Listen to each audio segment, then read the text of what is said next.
Good morning, everyone.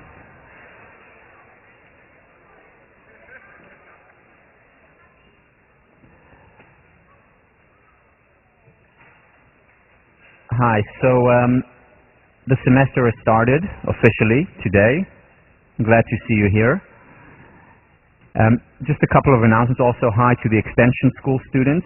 Last time we said hi to New Zealand. Today we're saying hi to Ireland.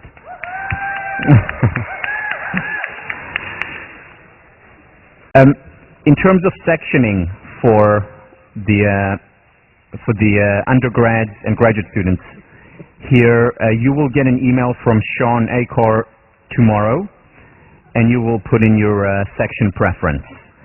We are sectioning this weekend, so it will be important that you submit your top preferences. And next week we're starting. So last time, if you remember, the question that we asked, the guiding question, was why positive psychology? And I mentioned three reasons why we need it as an independent field, as opposed to just being, well, let's do some studies on happiness, let's do some studies on relationships, as it has always been done. The reason why we need a positive psychology is to shift the pendulum from the 21-to-1 ratio that we have today. For every one study on depression or anxiety, we have 21 studies on, for one study on happiness or well-being, we have 21 studies on depression and anxiety. And we want to shift that pendulum slightly. And I mentioned three reasons why we want to shift this pendulum, despite the fact that there are rising levels of depression around the world, that anxiety has become an epidemic globally. On college campuses in the United States, China, Australia, UK. Despite that fact, I argued that we need to shift that pendulum and do more quote-unquote positive research, or in other words, research that focuses on what works. And the reason is, the first reason that we gave, and we're just finishing up, is because the questions that we ask, whether it's the research questions that we ask, or the questions that we ask of ourselves or of our partners, matter. And if our only questions, or primarily our questions, are what is not working, what is the problem, why are so many kids failing as a result of their circumstances, if we only ask these questions, we will literally miss an important part of reality. Just like you missed the children on the bus in the exercise. Most of you did. And if we also ask the positive question, then suddenly new possibilities, new quests open up. Just like they did for the researchers when they started to ask no longer why do so many individuals fail, but started to ask, what do some individuals do and succeed? Why do some individuals succeed despite the unfavorable circumstances?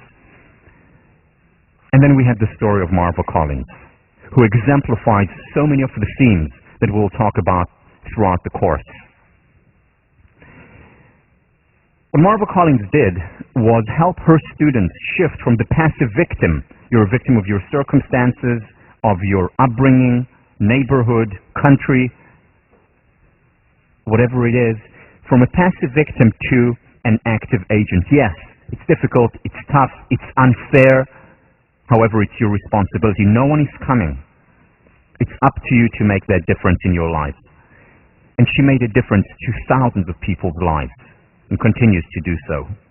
In other words, if we look at the case of the Chicago school system where Marva Collins was teaching, the conventional, traditional question was, if you remember, how can we keep these students in school for as long as possible? How can we keep them in school beyond the age of 10 or 12 so that they don't join street gangs, so that they're not hurt by drugs or crime?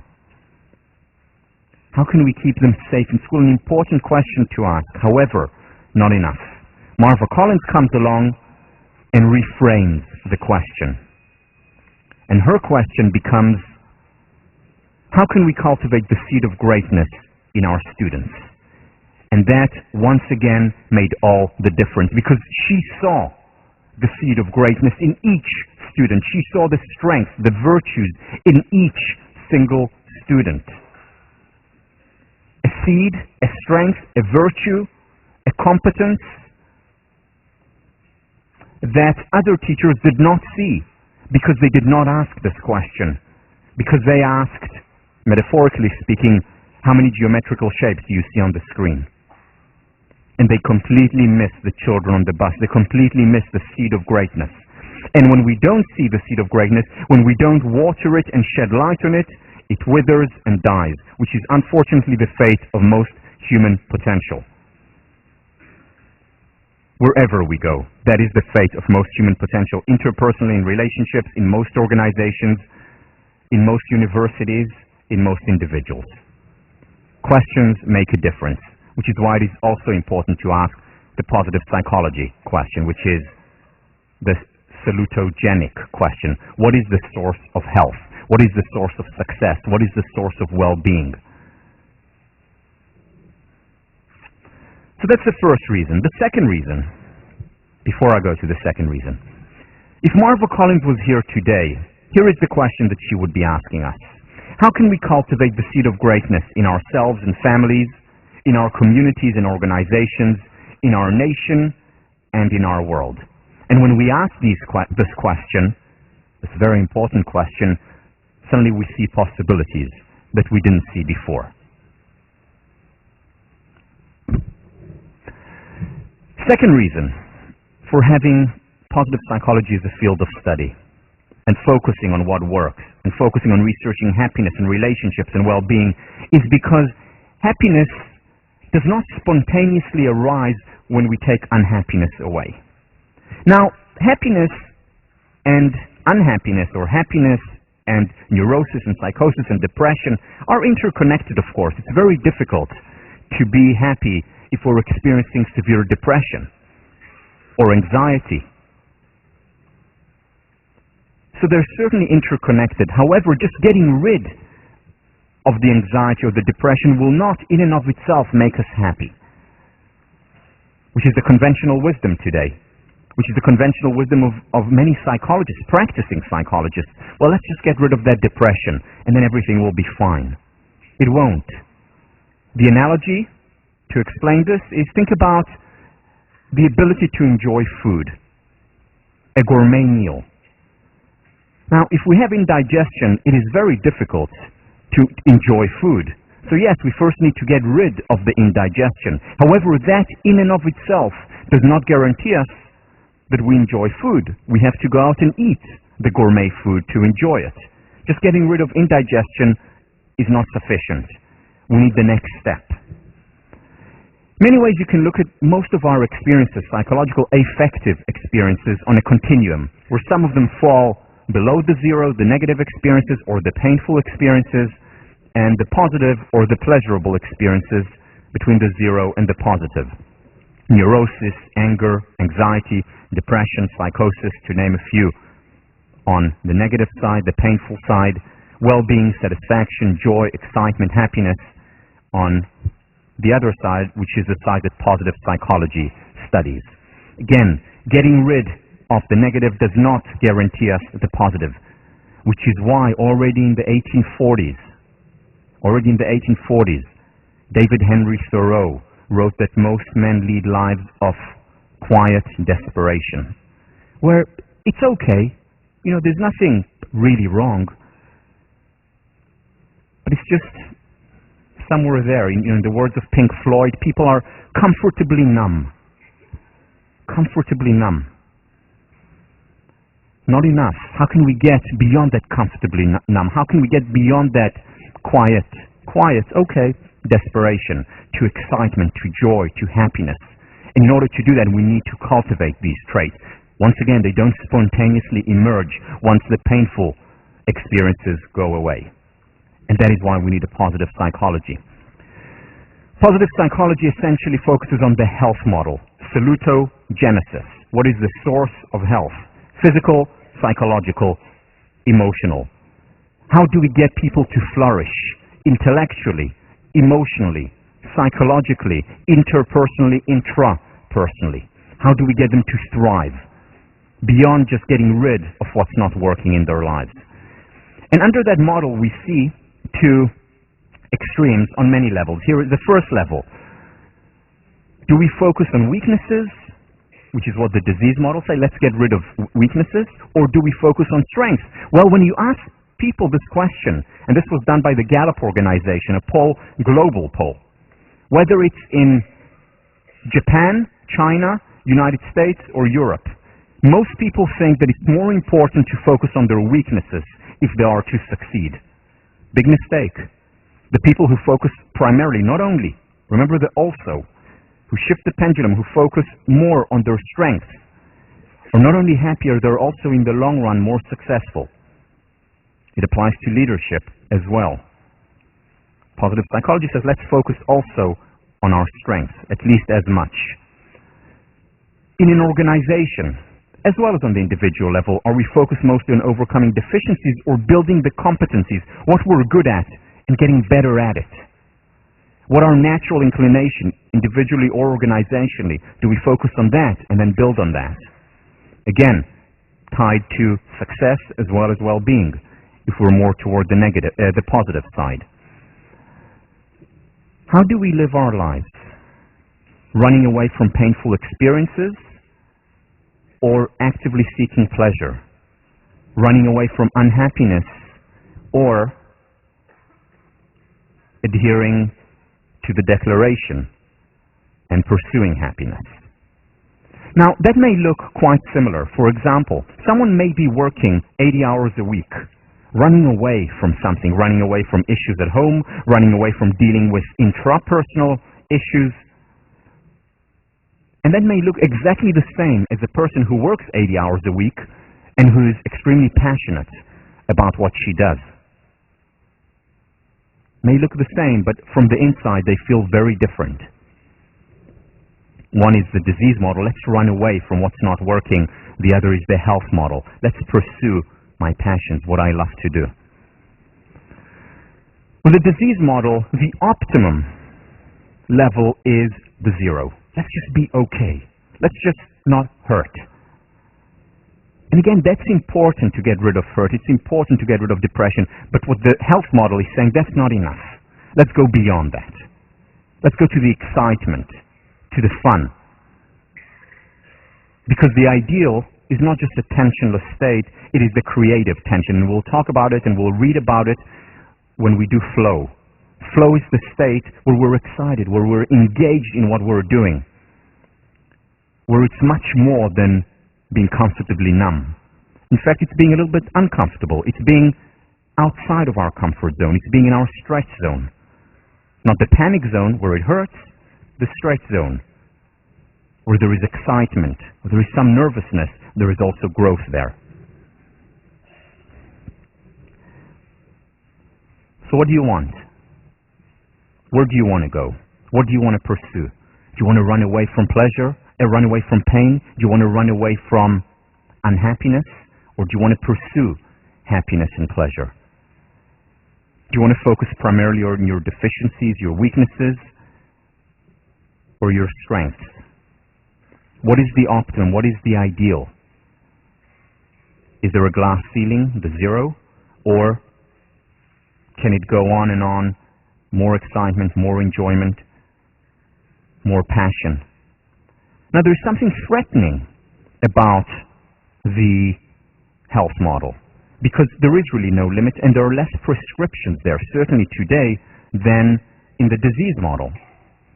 Positive psychology, the field of health psychology, is in its infancy. There's much more research, much more advice out there on how to get rid of depression than on how do I pursue my strengths. But fortunately, and again, this is why positive psychology as a network of scholars applying themselves to these ideas and ideals is so important, because today, as you'll see throughout the semester, there are so many more tools that we can apply to our lives to go beyond the zero.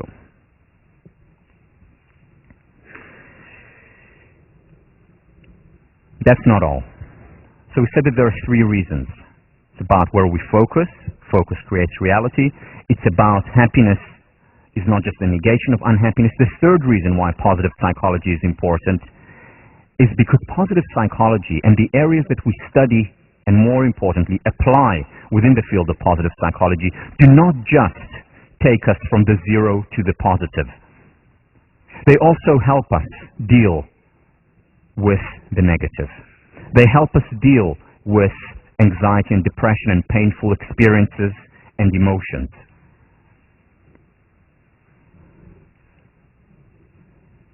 When we cultivate the positive, we're essentially focusing on prevention. Let me explain.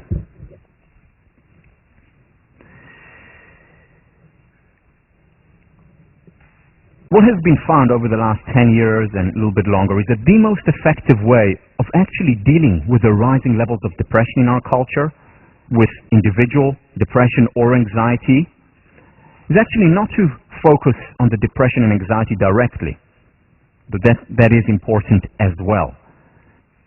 It was found that the most effective way of dealing with this phenomenon was actually to cultivate the positive, to cultivate personal strengths, to cultivate and identify one's passions, to ask a question such as, what is meaningful to me in my life? What's my purpose?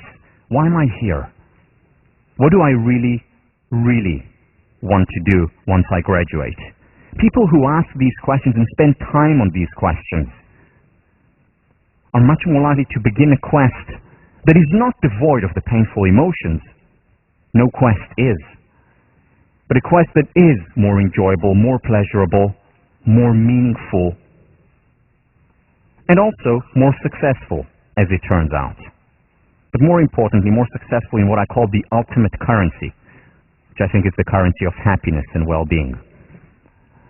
The reason is because there are two different approaches to dealing with illness. One, the positive psychological approach, is that the illness is the absence of health, as opposed to health is the absence of illness. I mean, think about the disease model. The disease model is we're sick because we're ill, and did you listen to that? We're sick because we're ill. That was very profound. You should think about it for a while here. I'll let it time just to marinate a little bit so that you can...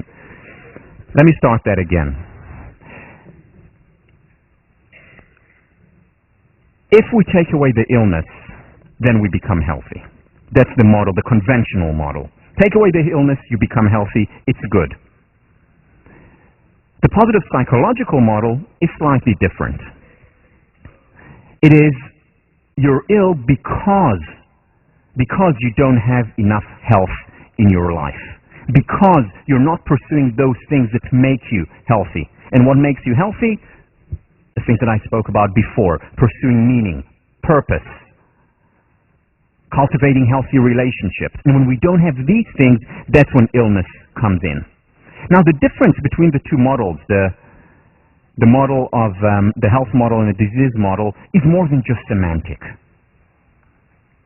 Here is Abraham Maslow talking about neurosis. Neurosis is a falling short of what one could have been, and even one could say of what one should have been. Biologically speaking, that is, if one had grown and developed in an unimpeded way. Human and personal possibilities have been lost. The world has been narrowed, and so has consciousness. Capacities have been inhibited. Let me explain what he means here. What he means is that we're ill because we do not cultivate what we're about enough. We do not become self-actualized. We don't do what we're supposed to do. We diminish ourselves, and that's when we become ill. That's when we're unwell. This is very different from the disease model that says, okay, you're unwell, deal with that illness. What he's saying, no, you're unwell, focus on your health. Strengthen your health, because you're ill because you haven't focused enough on your health. He calls that, and I quote, a failure of personal growth. That's when we experience neurosis. When we don't cultivate ourselves enough, when we don't cultivate our relationships enough, that's when we fail. And what positive psychology is all about is precisely that. Cultivating personal growth. Working on the positive. And when we work on the positive, on what comes on this side of the graph that you saw up there, on the positive side, when we cultivate these things, it also helps us deal much better with the negative when that arises. I want to quote Marty Seligman, who talks about precisely this idea. In the last decade, psychologists have become concerned with prevention. How can we prevent problems like depression or substance abuse or schizophrenia in young people who are genetically vulnerable or who live in worlds that nurture these problems? How can we prevent murderous schoolyard violence in children who have access to weapons, poor parental supervision, and a mean streak? Now he's asking this question, and the disease model response to this is, we need to help them deal directly with their depression and with their anxiety and with their unhappiness so that we can prevent all these social ills, whether it's violence, whether it's unhappiness. What he's saying here is the following. What we have learned over 50 years is that the disease model does not move us closer to the prevention of these serious problems. Indeed, the major strides in prevention have largely come from a perspective focused on systematically building competency, not correcting weakness. In other words, the health model. Let's work on competencies, let's work on strengths, let's work on relationships, let's help them identify something meaningful in their life, their passion. And that's how we will, over time, also help what comes on the negative side. Health model versus the disease model that goes directly to deal with the disease. Now again, Seligman is not saying to the exclusion of, he's saying also. He continues,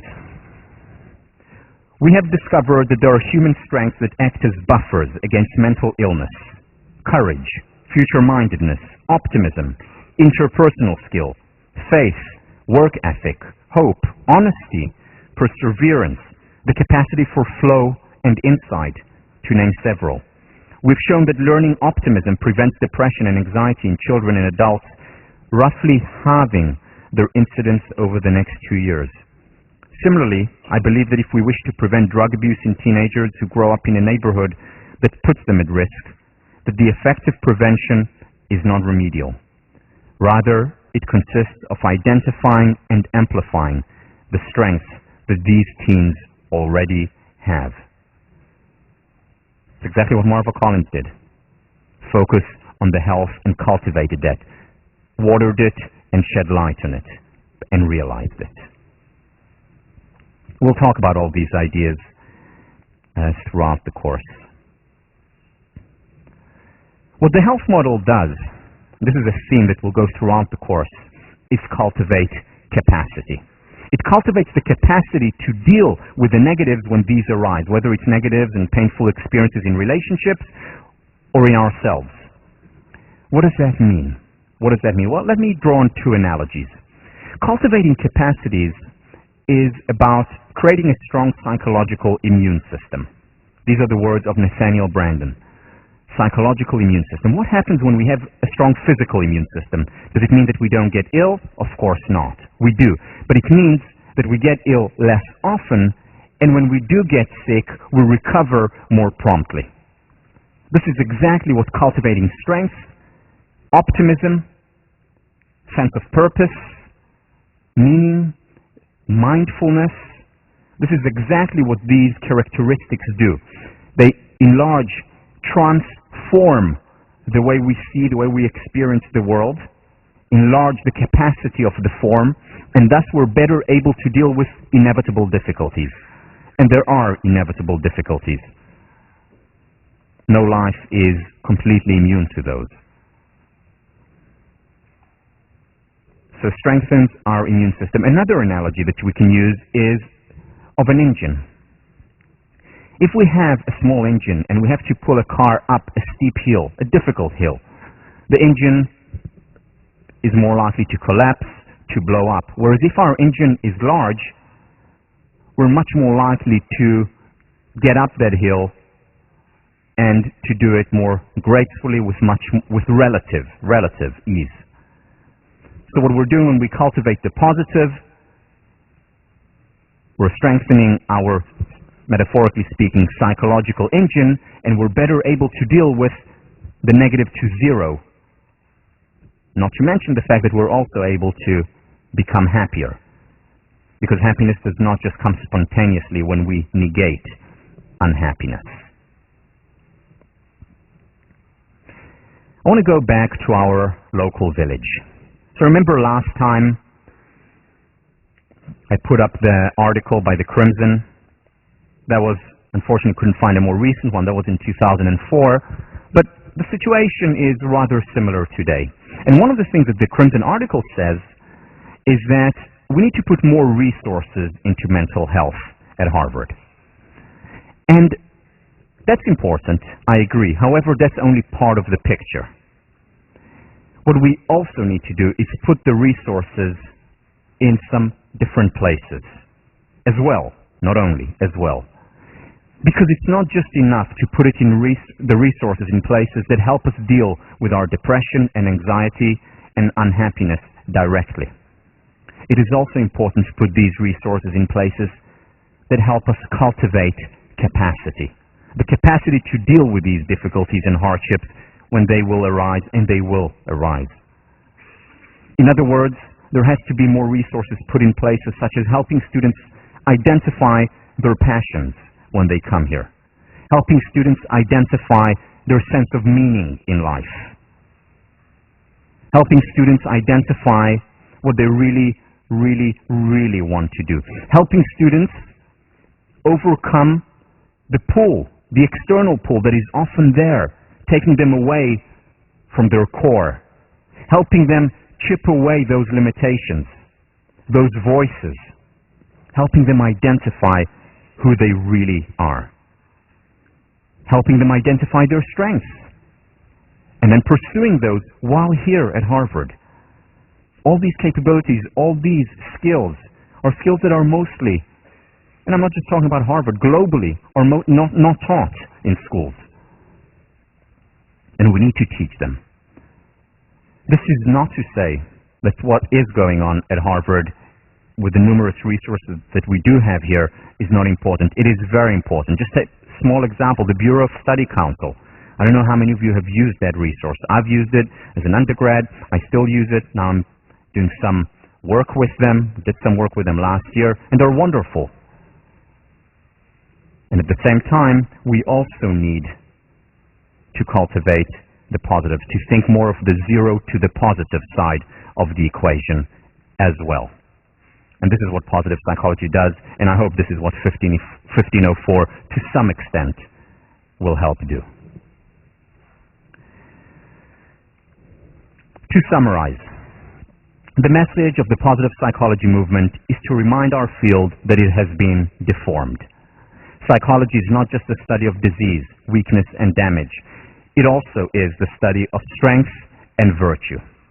Treatment is not just fixing what is wrong. It is also building what is right. Psychology is not just about illness or health. It is about work, education, insight, love, growth, and play.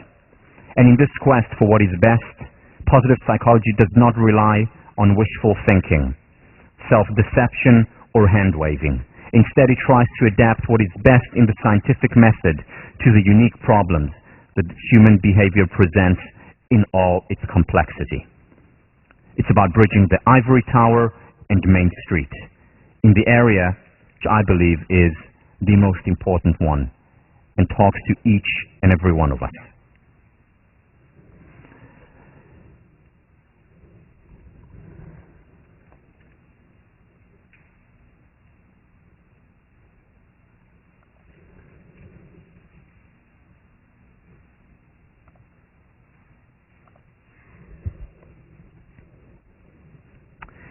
I want to move on now. I want to move on to the next set of lectures, 2 or 2.5 lectures, where I'm going to be talking about the basic premises of this course. As I said earlier, this course is not a survey course of positive psychology. It's very selective. It's about the question of questions. What can help us as individuals? What can help our community become happier? Not happy, happier. So that by the end of this 3-month semester, you're happier than you were before. A year from now, you will be hopefully happier than you were at the end of the semester, and so on and so on. So what are the basic premises? Where am I coming from when I think about these courses? And what I want to do is share with you the 5 basic premises. And these premises are going to be presented as something and essentially its opposite, so that we're clear from the outset where we're coming from, where I'm coming from, where the teaching staff is coming from, and also so that we can build the foundation of the course. Remember I talked, those of you who were here the first time, this course is built like a spiral. Everything is interconnected. What I talked about the first class is connected to what I'm going to talk about today, is going to be connected to lecture 19. So in many ways, the premises, coupled with what we discussed in the first 2 lectures, build the foundation of that spiral, upon which everything else will be built. So here are the 5 basic premises.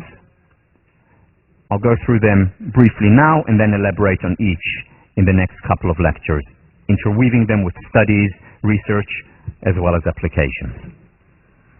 First, this course, as I mentioned first, is about bridge building. Bridge building among disciplines, it's eclectic, and bridge building in terms of academia and Main Street, rather than the division and the separation, the specialization that very often is dominant in academia. This approach of this course, with all its challenges, is the opposite. Once again, I wouldn't be teaching the class if I didn't think change is possible. That there is a lot of research in psychology, a lot of evidence that shows how difficult change is. So I will argue that change is possible, whether it's individual change, organizational change, and we'll start to look at how it's possible.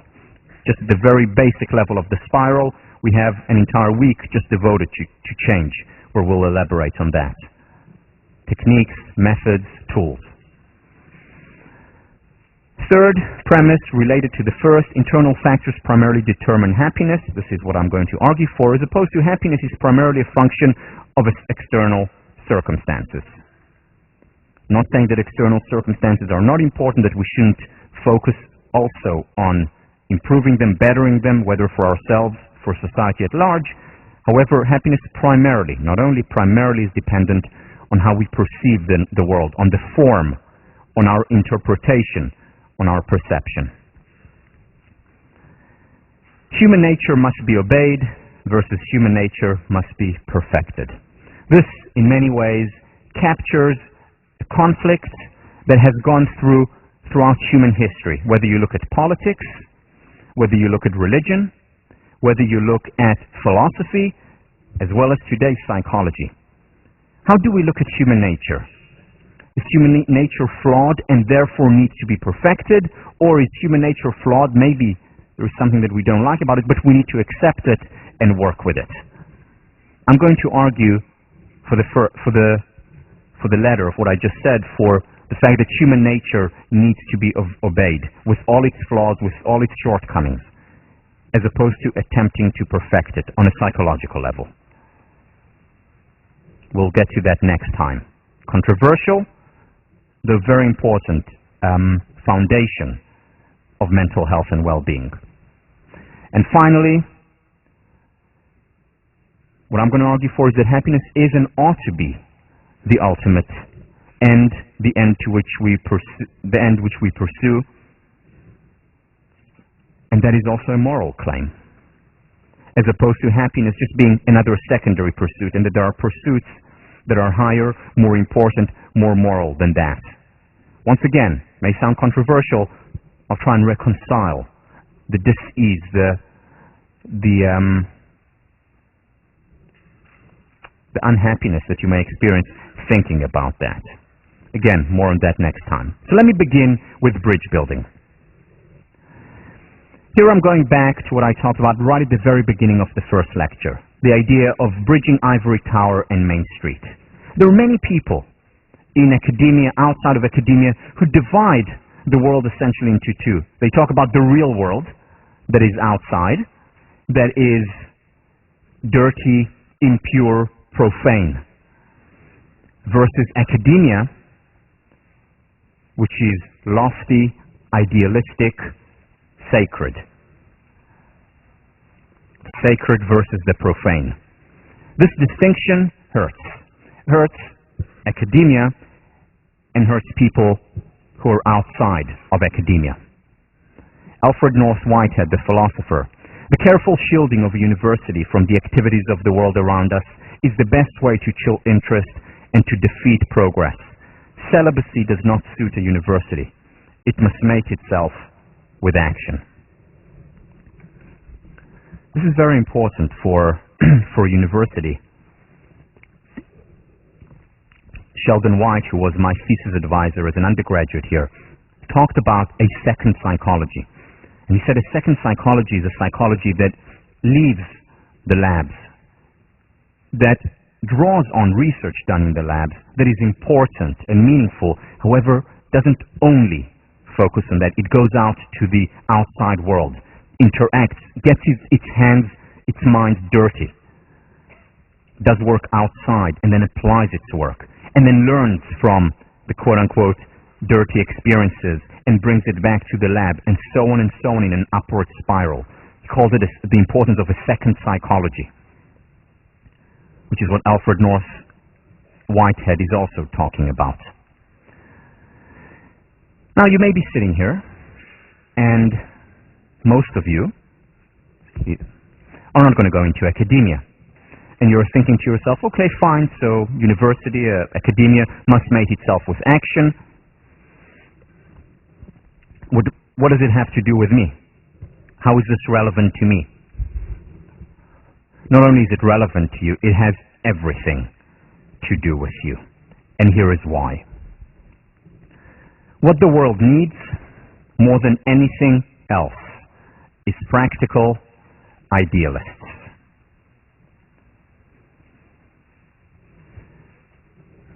For 6 years, I was a resident tutor in Leverett House when I was a graduate student and then also when I started to teach. And what struck me most about conversations that I had either in Leverett, in other houses, with students is their sense of mission, your sense of mission, your desire to do good, to make the world a better place. And as I followed many of the students after they graduated, whether students who were with me here as undergrads or students whom I tutored, when I followed the path, it wasn't just empty words. These students went ahead and did wonderful things, whether it was right out of college, whether it was once they established themselves, but there was always this in the back of their mind, very often the fore of their minds. How can I make this world a better place? Passionate, idealistic, good, in the deepest sense, good. This desire to make a difference, common to just about all students.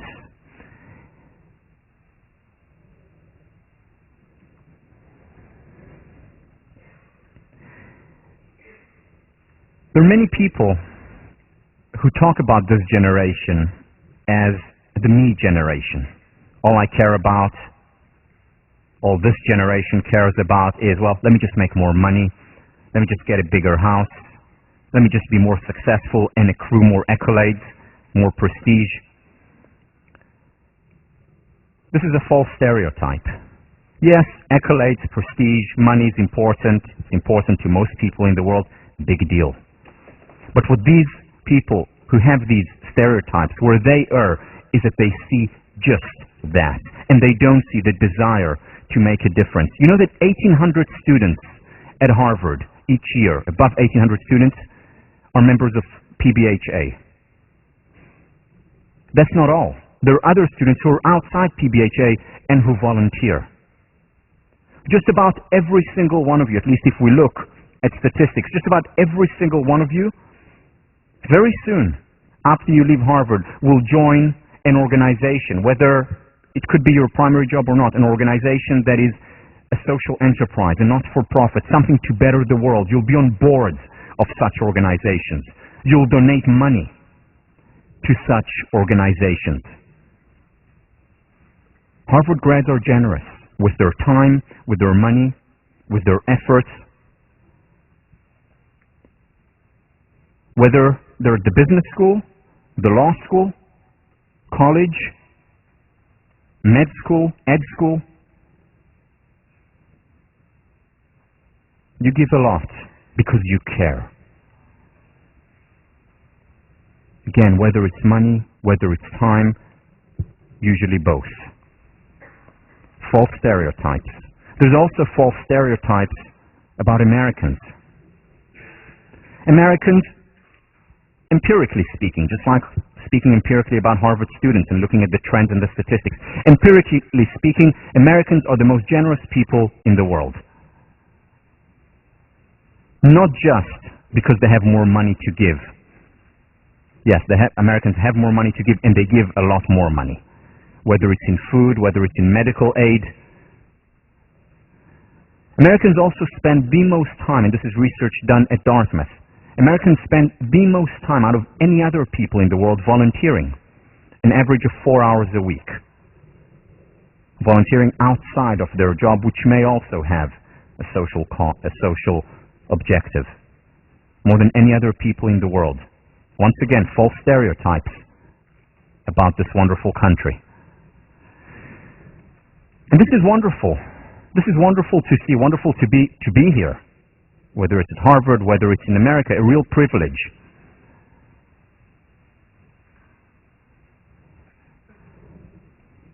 You see, many of you, not far from now, not a long time, you will be in influential positions where you will be able to do a lot of good in a for-profit organization, not-for-profit organization, on the board of your previous school, with your money, with your time. However, and here is the however. I've met many grads who were students with me, or students when I was a tutor, who expressed their frustration to me.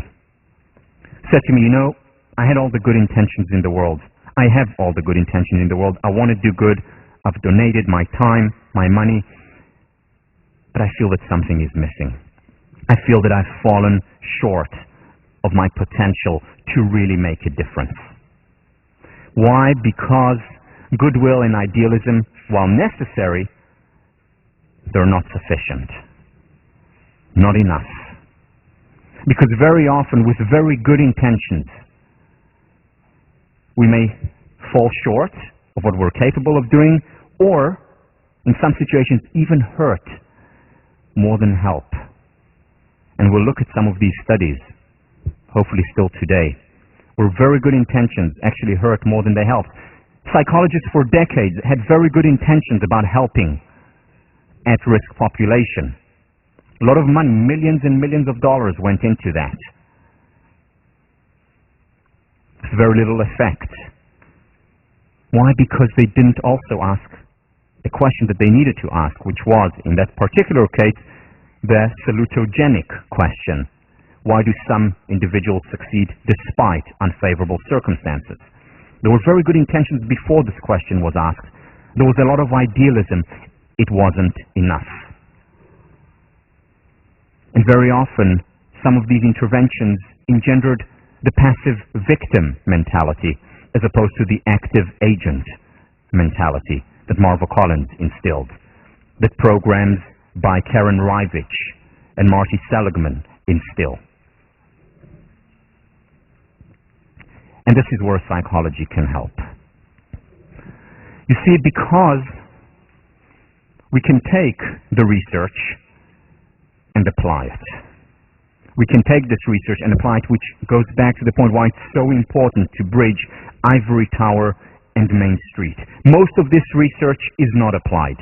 So, for example, how many teachers working in the classroom day in and day out know about the Pygmalion effect? The Pygmalion effect that we're going to talk about next week or the week after shows how teachers' expectations are self-fulfilling prophecies. And if we have high expectations, if we see the seed of greatness in the student, that seed of greatness is much more likely to flourish. Whereas if we don't appreciate it, it will depreciate, wither, and die.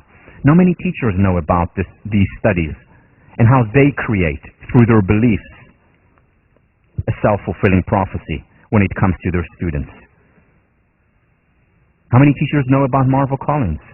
Every teacher in the world, on the first day of teacher training, needs to learn about Marvel Collins and the Pygmalion effect. They don't do that. How about this? Self-esteem. How do you increase self-esteem? If I had to do a poll here, most people guaranteed would say, praise people. Praise people, praise children, it will enhance your self-esteem. Right, partially right, and if it's taken as the whole truth and nothing but the truth, it's detrimental. Because there's a lot of research that shows that when we praise people indiscriminately, we're actually, in the long run, potentially hurting them more than we're helping them. Whether it's their well-being as well as their success. But the self-esteem movement mostly says praise people, praise children all the time. And again, that's important. But it's also important to know how to praise. How many people are familiar with the work of the Stanford psychologist Carol Dweck? Well, you're going to be familiar with it in a few weeks. Idealists, many idealists with good intentions are not. And they continue to support or to practice self-esteem as indiscriminate praise, ultimately hurting more than helping. How many psychologists, or how many interventionists with good intentions are familiar with the work of Albert Bandura on self-efficacy and how you cultivate that? Not enough. And very often more harm than good is created. How many psychologists are familiar with this new emerging field of the mind and body? How many know about the studies that show, for example, that yoga practice diminishes significantly, more than any other intervention that they tried, the likelihood of second-time offenders when they practice it in jail? After they are released, they are much less likely to return to jail if they did some yoga there. Strange, but true. How many people know that, and this is connected to my first point, that doing meditation actually literally transforms our brain, making us more susceptible to positive emotions and more resilient in the face of painful emotions? How many people know that 3 times a week, physical exercise, 30 minutes each time, has the same effect as our most powerful psychiatric drugs? 3 times a week for 30 minutes. How many psychologists or psychiatrists prescribe run 3 times a week and come see me in the morning? Not enough. That's practical idealism coupled together. How about in conflict resolution? The dominant theme of most people with good intentions who want to resolve conflict is, let's get the people together, let's get them to talk, and they and we will live happily ever after. Well, we have research from 1954, those of you who have taken social psych, Muzaffar Sharif, showing that the contact hypothesis, which is just get people to talk to one another, doesn't work. In fact, very often it worsens the situation. Very often the conflict actually gets worse as a result of just getting together and talking. That contact is not enough. That what you need, in the words of Muzaffar Sharif, and later elaborated on by Elliot Aronson, what you need is a superordinate goal. A goal that you have to carry out together, that you cannot do by yourself. Carry out together with a conflicting group. And that's how, over time, you resolve conflict, not just bringing people together. Now, as you can imagine, this is very close to home for me. Because there were many people on both sides of the Arab-Israeli conflict who wanted to end it. Many people in this country who wanted to end it. So what did they do? Let's just get them together. Let's get them in a room, whether it was in Camp David or whether it was in Oslo or in Egypt. Let's just get them together to talk, to resolve their conflict and the issue, and then we will all live happily ever after. What happened? The situation worsened. Now, we have the data. We've known that. Muzaffar Sharif showed that in 1954 that is the most likelihood outcome of just contact hypothesis, of just getting them to be together. And there were many people trying to resolve the conflict, and not just in the Middle East, elsewhere in the world, with very good intentions, but very often making inadvertently the matters worse. Idealism and good intentions are not enough. We need to merge, to mate the research with the practice. And this is where you come in. This is where you come in, taking it seriously. Now, when I say take it seriously, there is a problem here because sometimes research doesn't deliver good news. It would be much easier and nicer if we could just simply get Israelis and Arabs together and the conflict would end. It would be much nicer, easier, smoother. It would be much easier if we could just cultivate children's self-esteem by giving them positive feedback, telling them how wonderful they are. It's easy to do, right? It feels good, they feel good, we feel good, but in the long run it doesn't help if it's only that. Much easier. And research very often delivers bad news, saying it's not enough, the contact. It's not enough to praise. And then people choose, subconsciously, not consciously, subconsciously, to ignore the research and go with their heart. And that's important, to go with the heart, but it's important to go with the heart and the mind. Imagine if an aeronautics engineer woke up in the morning and said, the law of gravity thing really makes things difficult for me. It's a pain. Things would be so much easier without the law of gravity. The design would be simpler. And he designs an airplane that ignores the law of gravity. What kind of airplane machine would he or she design? A failure. An aeronautics engineer takes into consideration reality. And reality, there is the law of gravity. We deal with that. Similarly, what research shows us is reality, what's out there, what's working and what's not working. And we need to conform to it, take it into consideration. And it's up to you to take responsibility for that, to bridge the ivory tower and Main Street.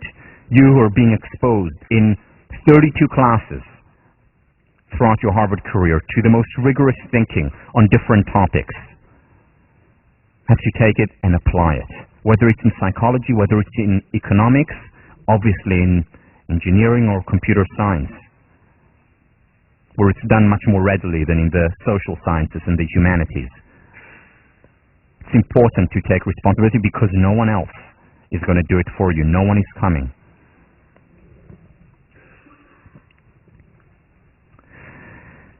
Premise 2.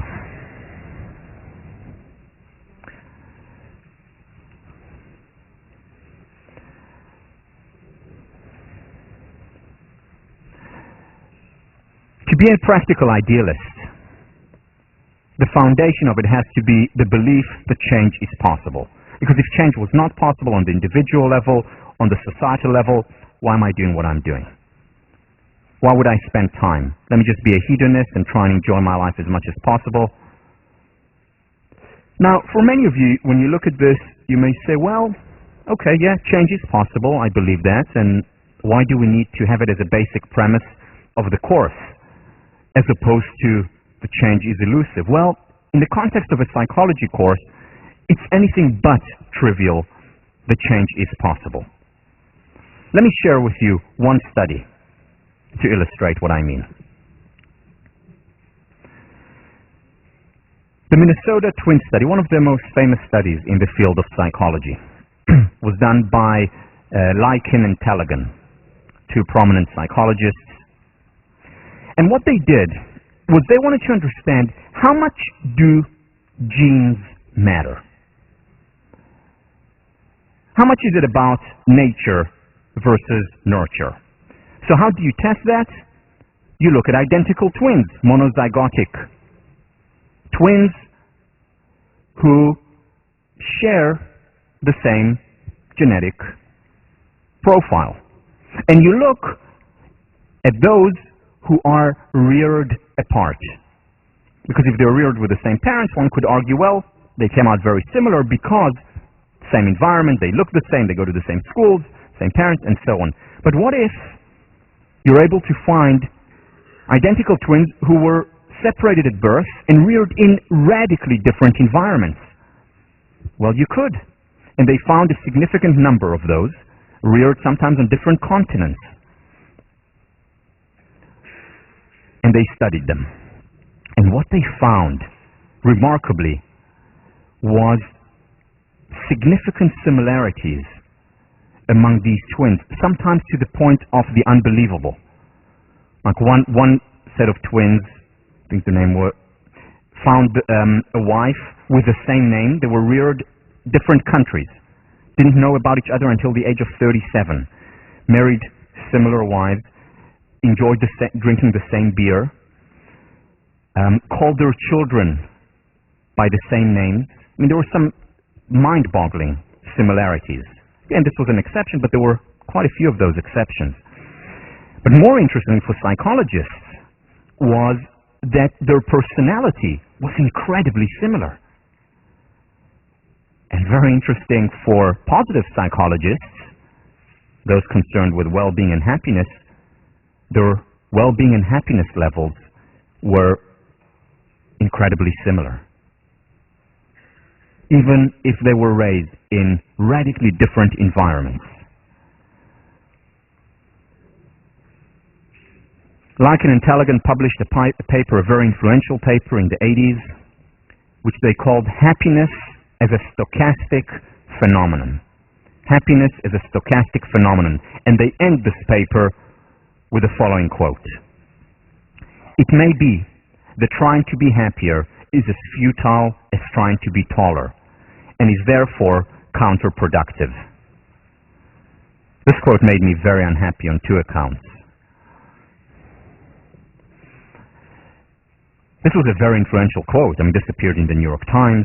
They talked about it on television. They were interviewed.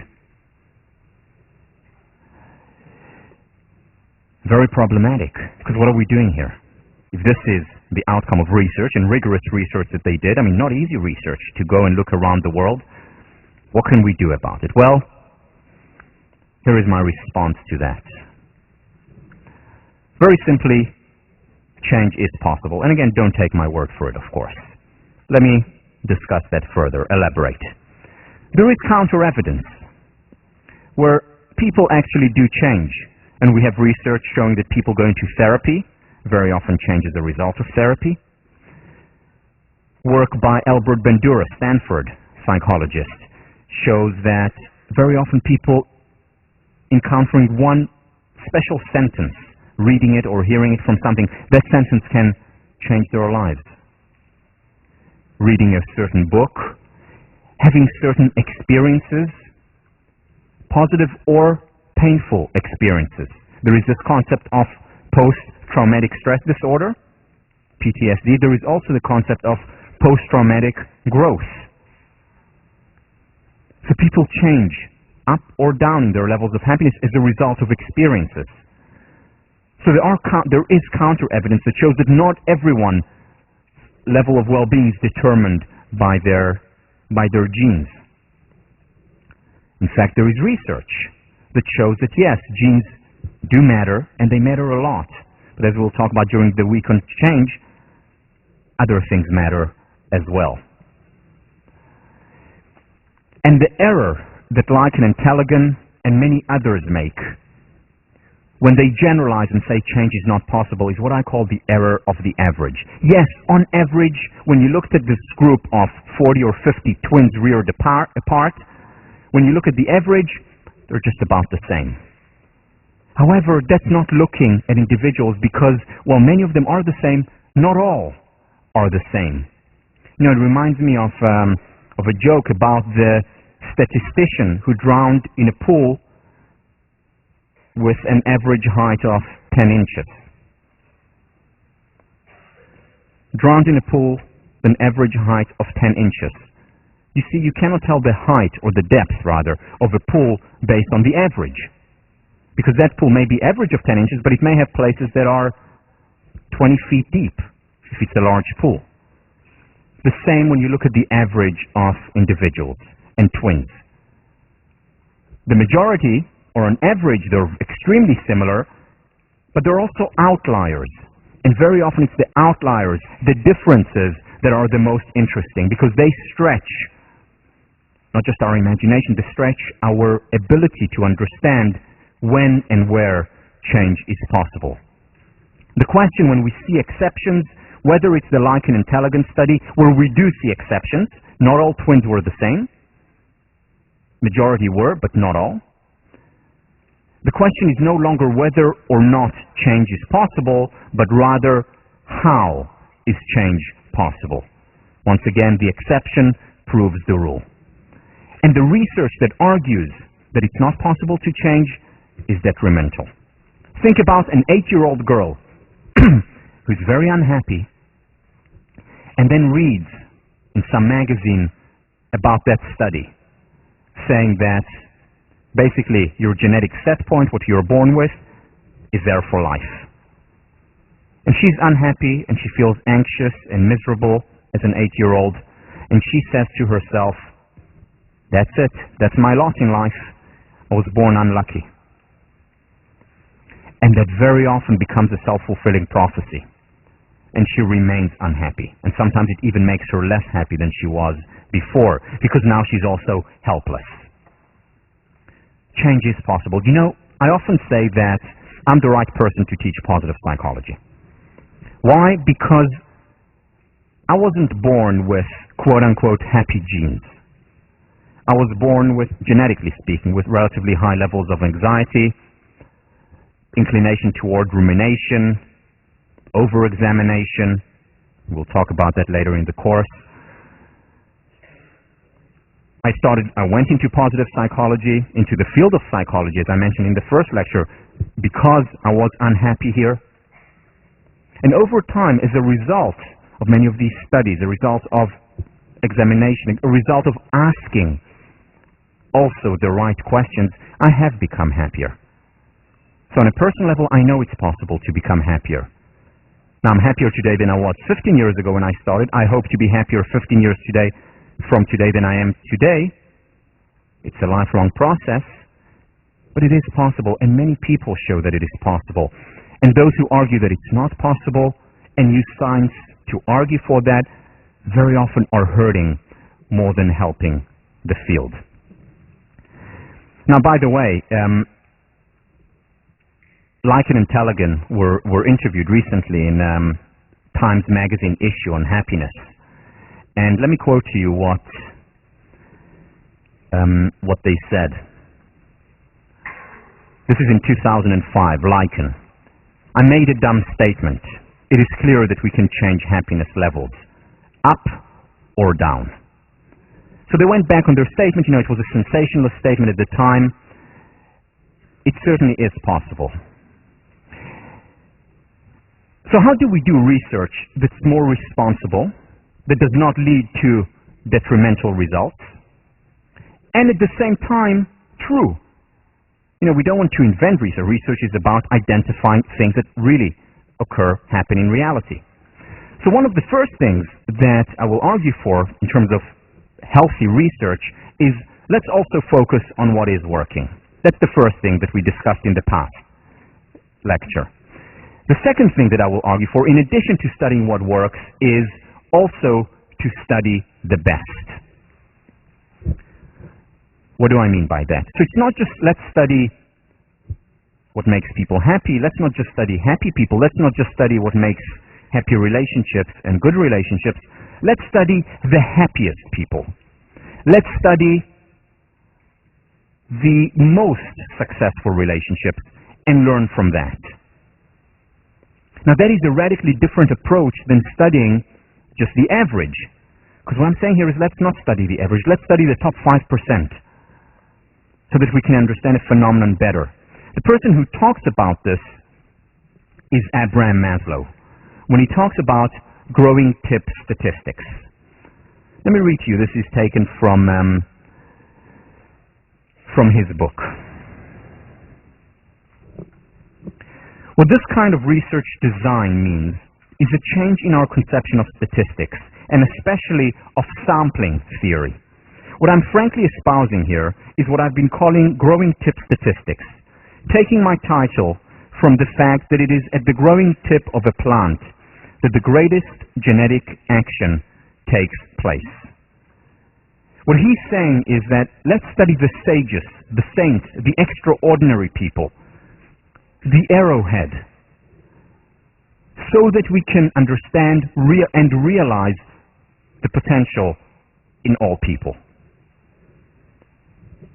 Let me quote him in greater length. This is very important, which is why I'm doing it.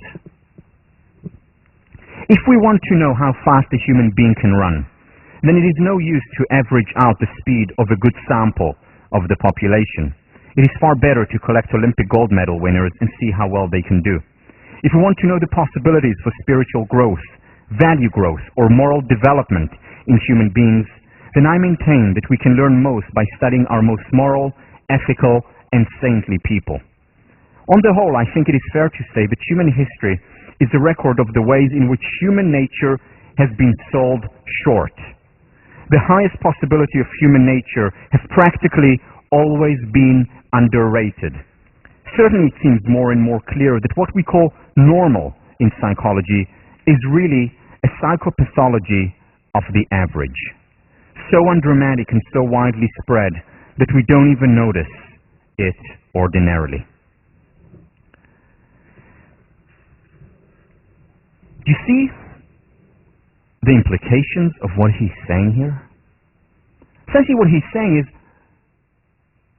let's not just study why do most individuals fail. Let's also study why do some, not many, but why do some individuals succeed despite the circumstances.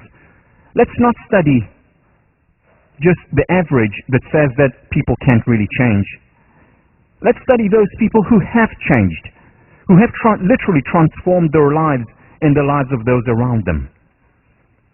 This is a radical approach to research. This is a radical approach to the search, to studying ourselves as well. Because very often if we only study the average, we only see the average, we only see the geometrical shapes and completely miss the children on the bus. And very often the answer to some of our most pressing questions lies in the extraordinary, lies in the children on the bus. Now, does anyone other than me, because I admit I fall into this category, but anyone other than me feel a little bit of dis-ease when I talk about this? Seriously, a little bit of dis-ease when I talk about let's focus on and study the best, the saints, the sages, the extraordinary. I feel dis-ease. I'm sure some of you feel that too. Because after all, isn't that elitist?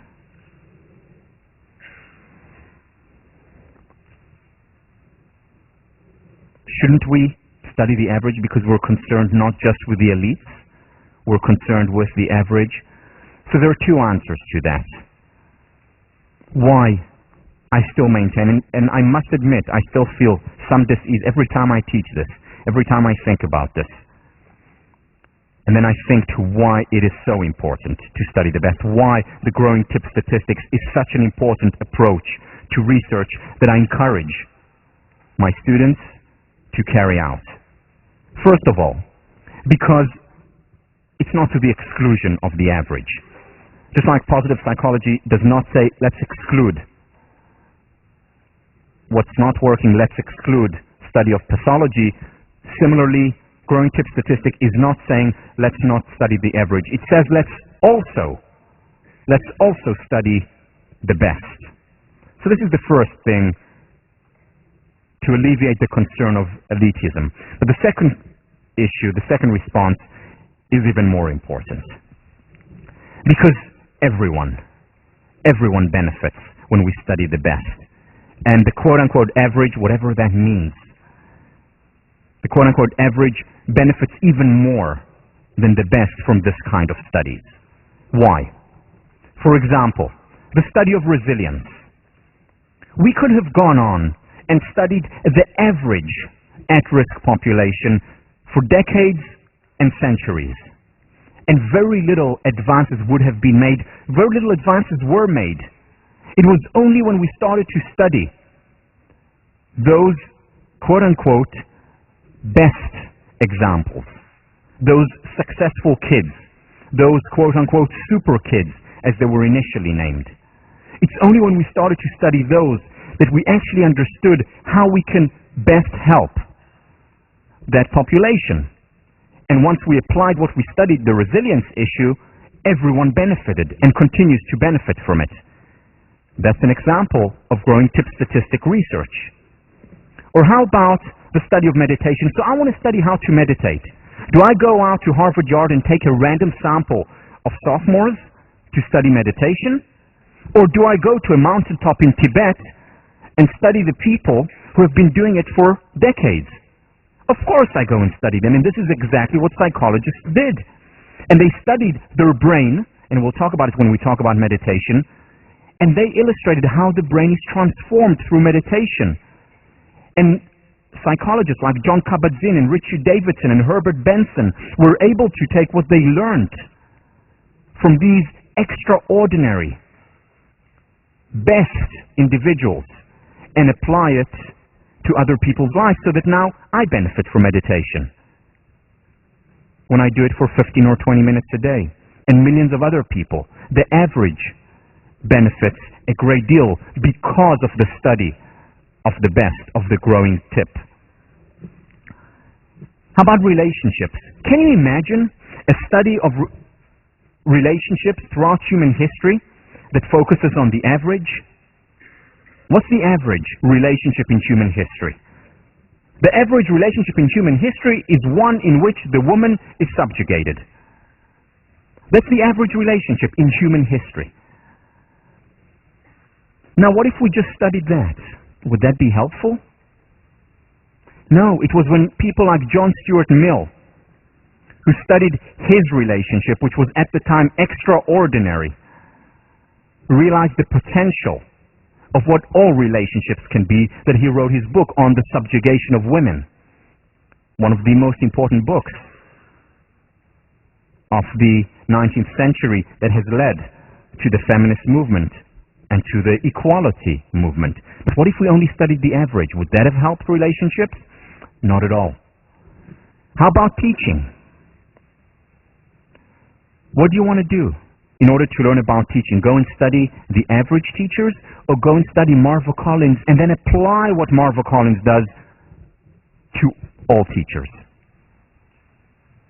Everyone benefits when we focus on the tip of the stem, and this is why Maslow said that human nature and human potential has been sold short when we only study the average.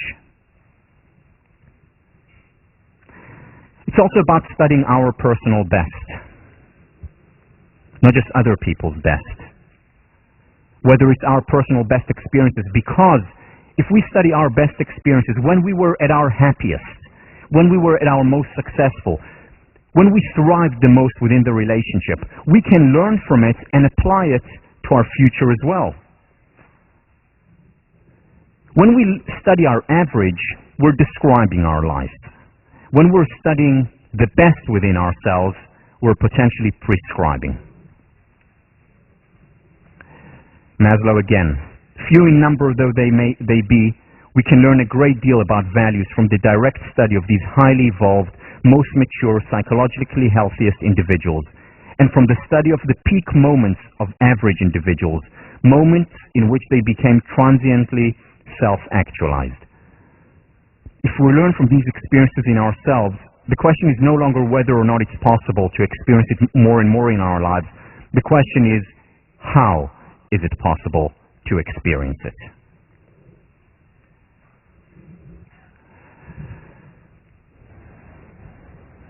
All right. So we talked about changing ourselves, how it's possible, the growing tip statistic, which is the second significant idea within research in positive psychology. The first significant idea is let's study what works. The second significant idea is let's study what works best. But this is about individual change. How about societal change? I want to share with you an end today with a study. One of the most famous studies in the field called the Cambridge-Somerville Youth Study.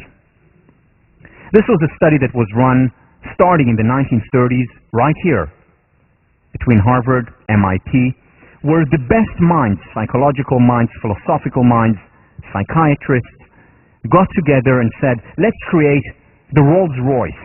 I don't even know if there was a Rolls-Royce then, but the best intervention program that we can think of. There was no limit in terms of how much money was put into it. As much as they needed, they got. And they chose 250 kids from an at-risk population. And this intervention was not a quick fix, overnight change, weekend seminar, 5-year intervention. And here is what they got. Twice a month, caseworkers visited them, helped them deal with conflicts in the family, helped them deal with issues in their lives. Half of them had academic tutoring, those who needed it. Got help, academic help. Psychiatric attention, all those who needed it, they were there. No limits on how much you needed. Whatever you needed, you got from the best minds in the field. They joined the Boy Scouts, YMCA, other youth movements, benefited a great deal, supposedly, from these experiences. They got everything. This would be a dream treatment, not just in the 1930s, today as well. This is what psychologists dream about at night. Just to introduce this. And then, measuring outcomes was as serious as the program itself. There was a random assignment. There were 250 kids who got nothing, who were also studied, just like the kids who got the 5-year intervention were studied. 250 kids in the control group. 40 years follow-up. So this was not just about change today, tomorrow for the 5 years. They followed them through much of their lives. This was serious study. This was serious intervention. And the results were shocking.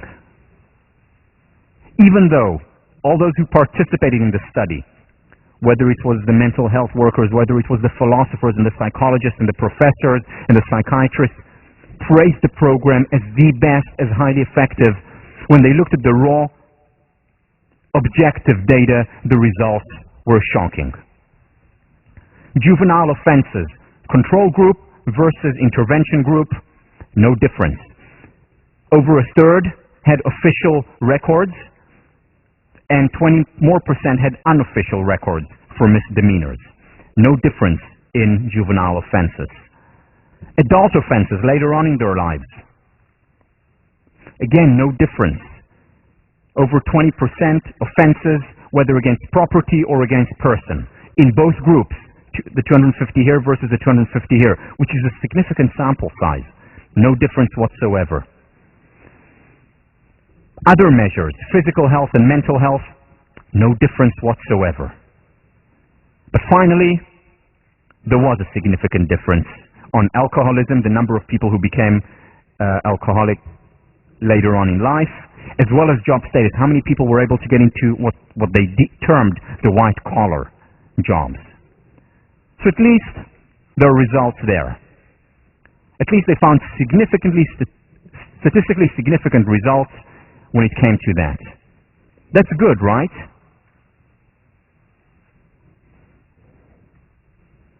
Not at all. Because these results were quote-unquote in the wrong direction, meaning there were more alcoholics in the intervention group than in the control group. There were more people in the control group making it quote-unquote at work raising their status at work than in the intervention group. In other words, the intervention did more harm than good. Idealism, good intention, a lot of money, wasn't practical. Now, many people who look at this study, this is a seminal study. There are very few studies in the history of psychology that were that serious. They say, well, societal change is probably not possible. Give me 1 minute, and I'll finish. Societal change is not possible, they say. Is it? Well, first of all, there are exceptions, and when we have exceptions, that proves the rule. There are programs that actually work. Whether it's the work, again, of Karen Rivich and Marty Seligman from UPenn Resilience Program. Whether it's Marva Collins, who's certainly an exception, who shows how interventions work. And it's interesting to think about the difference between what Marva Collins does, where she doesn't give the students a sense of entitlement, where she praises them, but she gives them hard love as opposed to a free lunch, where she doesn't label them as needy, and the study perhaps labeled these kids as needy. There are many differences, but the key is to study this exception and for practical idealists to come together and to say, what is working? Let's study the best. Let's study what works and then apply it. Let's spread the word. Let's do what Maslow talked about back in the 1950s. What he suggested is a Manhattan Project type attack upon what I consider to be the truly big problem of our time, not only for psychology, but for all human beings with any sense of historical urgency. The Manhattan Project, when they created the atomic bomb, and whether or not you agree with the Manhattan Project normatively, positively what... 1 second, I'm almost done. Positively, what they did there was bring together the best minds, Oppenheimer, Szilard, Fermi, Feynman, Bohr, bring them together with a mission of saving the free world. And again, whether you agree or not with the project is beside the point. It was the greatest, positively speaking, scientific project in history where their minds got together. And this is what Maslow is suggesting that psychologists do. This is also the aim of positive psychology, no less than this, to get people around the world to think about these problems, these issues. Practical idealists who will study what works, who will study the best, and through that, make a difference. I'll see you next week.